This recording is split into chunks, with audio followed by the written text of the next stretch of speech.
आप समंदर में पुल बनाने का काम करते हैं और सीमांचल के साथ इतनी नाइंसाफी। मुख्यमंत्री जी विधानसभा में बैठ करके उसको 2021 में नाव की योजना को बंद कर दिया गया। क्या सीमांचल के लिए नाव का योजना नहीं हुआ था ना? आज भी हमको नहीं लगता है कि शायद आज़ादी की हम लोग गुलामी की जंजीरों में कैद है। क्या विभाग नहीं? हर साल बाढ़ आती है, इससे क्या ऐसा अनहोनी हो जाता है कि लोग कहीं ना कहीं चुप खा जाते हैं। बच्चा असल मेन बात, बच्चा को तो पता नहीं रहता है। बाढ़ पानी आता है, आसपास में पानी रहता है, वो खेलने क्रम में इधर उधर जाता भी है, या इस पार उस पार भी जाना रहता है। कुछ काम के लिए बच्चा को गार्जियन भेजता है कि फलना चीज लेकर आओ, इसके क्रम में पिछल जाता है। क्या कि बाढ़ आने का मतलब है कि बहुत बड़ा ये बाढ़ पानी आने के बाद तो नुकसानदायक तो है ही है, क्या कि उससे सावधानी बरतना पड़ेगा गार्जियन को। जैसा कि अभी हम कुछ देर पहले निकले हुए थे, साधन नहीं है निकलने का हमारे यहाँ से। हम लोग चूँकि जनप्रतिनिधि हैं और लोगों की एक आशा और उम्मीद होती है हम लोगों से, लेकिन हम लोगों को शर्मसार करने के अलावा सरकार ने कुछ नहीं किया आज तक। थर्मोकोल के घोरा से अभी क्षेत्र भ्रमण मथुरापुर में थे, अचानक पता चला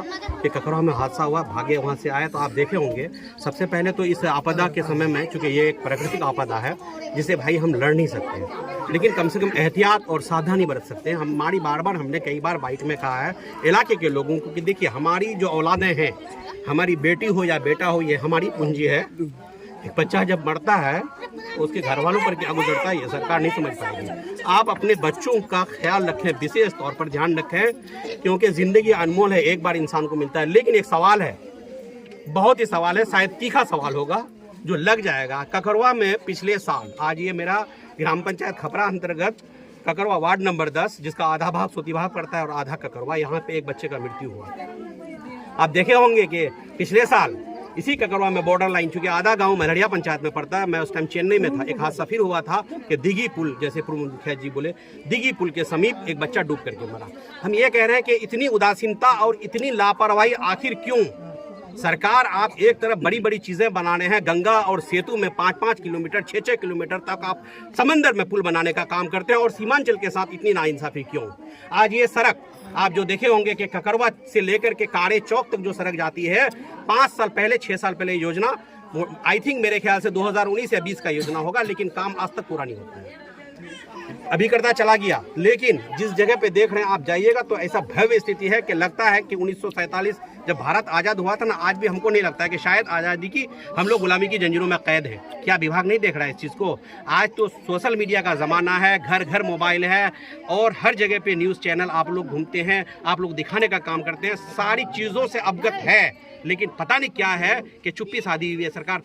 हम ये कह रहे हैं, यहाँ पे एक पुल के बारे में हम लोगों ने कई दफ़ा कहा, माननीय विधायक जी को कहा, विभाग को भी कहा, विधायक जी भी प्रयासरत थे, अग्रसर थे, लेकिन क्या करें, जब तक सरकार की तरफ से अलॉटमेंट नहीं आएगा। उस पुल के समय हर वो घटना का, वो जो जूहे सैलाब आता है, वहाँ घटना का जो है एक विषय बना हुआ रहता है। आप देखे होंगे पहली दफा सैलाब नहीं है, सीमांचल के लिए सैलाब बार यहाँ के लोगों का जो है ना मुकद्दर बन चुका है, हर साल सैलाब होता है। चलिए आप सड़क को बाद में बनाइएगा, पुल को बाद में बनाइए। जब आपदा का समय आता है, चिट्ठी आती है कि आप अलर्ट मोड में रहें। कैसे अलर्ट मोड में रहें? हमको लोगों को रेस्क्यू करने के लिए, घर से निकालने के लिए एक नाव नहीं है। हम लोग जब लोगों के बीच में जाते हैं तो लोग, जनता हमसे सवाल करती है, जो योजना को माननीय मुख्यमंत्री जी विधानसभा में बैठ करके उसको 2021 में नाव की योजना को बंद कर दिया गया। क्या सीमांचल के लिए नाव का योजना नहीं चाहिए था? और उस योजना को और मजबूत करना चाहिए। आज अगर कहीं डूब के मर रहा है तो किस चीज़ को लेकर के आदमी रेस्क्यू करेगा? आप ही बताइए हमको। आप यहाँ तक पहुँचे, आप भी एक इंसान है, हम भी एक इंसान है, सारे लोग हैं। आपको आने के लिए जब तक संसाधन नहीं होगा तो कैसे आ पाइएगा? तो ये सारी कमियाँ हैं, बहुत ही खेद का विषय है। आज खपड़ा जाइए, हमारा जहाँ मेरा घर है नीजावास, यहाँ से जब जाएंगे चौनी से लेकर के खपड़ा तक पूरा रोड आपको नजर नहीं आएगा। रोड के ऊपर कम से कम 3-4 फीट है, पुल के दोनों साइड आपको कम से कम 5 फीट पानी है। लोगों का अस्त व्यस्त हो चुका है जीवन, प्रखंड मुख्यालय तब लोग आ नहीं पा रहा है। और ऐसी स्थिति में हम लोग गुहार करते हैं, हर दिन लोगों के बीच में जाते हैं, लोगों की बोली सुनना पड़ता है, लोगों के साथ सुख दुख में हम लोग खड़ा होने का काम करते हैं। कहीं ना कहीं हम लोग मजबूर हो जाते हैं सरकार द्वारा कि आप सुविधा नहीं मोहब्बत किया। आज बाढ़ के लिए जो अस्थायी कुछ समाधान करना था, अस्थायी समाधान आपने नहीं किया, और जब सैलाब और विपदा का समय आता है तो आपके लिए इसके पास कोई ठोस कदम नहीं है मेरे। आज के इस जमाने में जहां भारत के लोग चांद पर जाता है, दुनिया चांद पर जा रही है, वहां पे केला का गाछ काट करके तब बुरा बना के निकलेगा आदमी? हम लोग निजी कोष से क्या कर सकते? सारी योजनाएं हम लोग के हाथ से भी छीना जा रहा है। सब जगह संवेदक को दिया जा रहा है, एजेंसी को दिया जा रहा है। पिछले साल भी आकर के हम लोगों ने जहां तक हुआ अपना निजी कोष से पैसा दिया, जगह जगह पे थर्मोकोल देने का काम किया। चचरी पुल आपको बता रहे हैं, हमारा सीमांचल के लिए चचरी पुल अवश्य बहुत जरूरी योजना था कि जरूरी पड़ा तो कहीं पर हम एक योजना लगा करके लोगों का जो आवागमन बाधित होता था उसको जानते हैं आप, बहुत दुख की बात है। और जनता को भी मैं कहना चाह रहा हूँ कि देखिए आप समझने की कोशिश कीजिए, जानिए मेरी बात को या सबकी बात।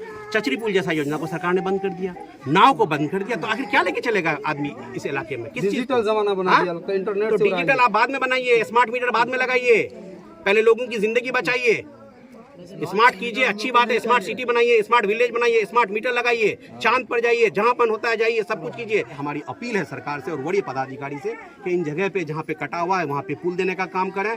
खपरा जाने के लिए जो दिक्कत है वहां पे पुल देने का, इसी तरह पंचायत में जहां पर भी जो दिक्कत है जिससे कम से कम लोगों का आवागमन बहाल हो जाए और सही सलामत वो प्रखंड मुख्यालय जा पाए। कम से कम आज भूखे मर रहा है, लोगों को अगर राशन की जरूरत हो तो कहां से लाएगा आदमी? जब निकल ही नहीं पाएगा तो राशन कहां से आएगा? बीमार पड़ जाएगा तो कहां से जाएगा वो हॉस्पिटल, कैसे जाएगा इलाज करने के लिए? इन सारी चीजों के लिए कम से कम आप कम्युनिकेशन पर फोकस करें और ऐसा कम से कम ये कोशिश करें कि आइंदा जो बाहर आने वाला हो उसमें हम लोगों को ऐसी समस्या न देखना।